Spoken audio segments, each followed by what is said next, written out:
Assalomu alaykum demasdan assalomu alaykum deb o'zimiz o'yinimizni boshlab olamiz.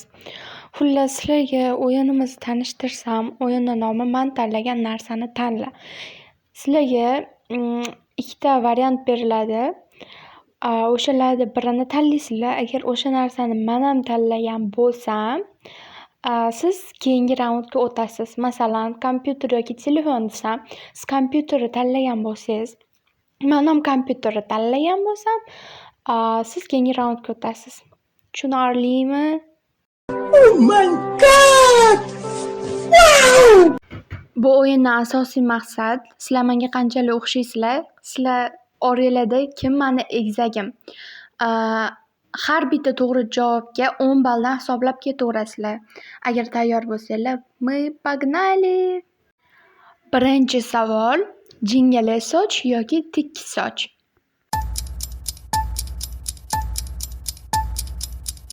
To'g'ri javob tekis sochlar. Chunki meni sochlarim jingalak. Men har doim sochimni uchiq qilib yuraman. Keyin bitta gap, meni valdirab turgan jag'imga qaramanglar. Men просто озвучка qilyapman. Bu videoni oldinroq olib qo'ygan ekanman. Sorry.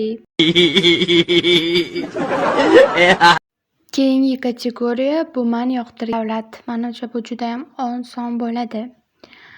Men yoqtirgan davlat Koreya yoki Amerika.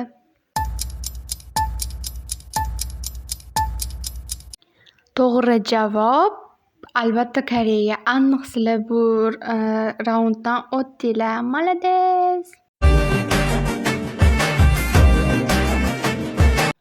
Mani maskachamga ahamiyat bermanglar. Просто tayyorli bir maska topolmadim. Keyin shu qulupnayni ko'rib qoldim. Ko'zim chiroyli ko'rinib ketdi. Keyin hissiyotlarimni chiqarishga osonroq bo'lyapti. Qimirlashini qaranglar.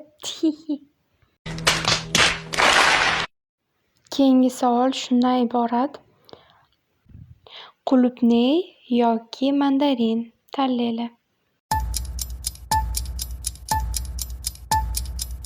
Mani javobim mandarin. Qulupnay maskasini kiyib olganimga qulupnay yoqtiradi deb o'yladinglar-a?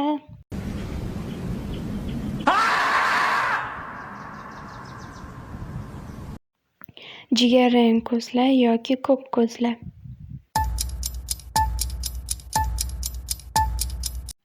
Mani javobim jigarrang ko'zlar. Карие глаза. Kitob o'qish yoki video o'yinlar o'ynash? Mani javobim kitob o'qish. Kitoblar o'qishni yoqtiraman. Qish yoki bahor?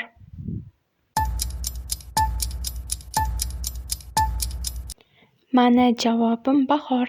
Menga bahor fasli juda ham yoqadi. Agar shu yoqqacha yetib kelgan bo'lsanglar, kanalimga obuna bo'ling, like bosishni unutmanglar. Bye.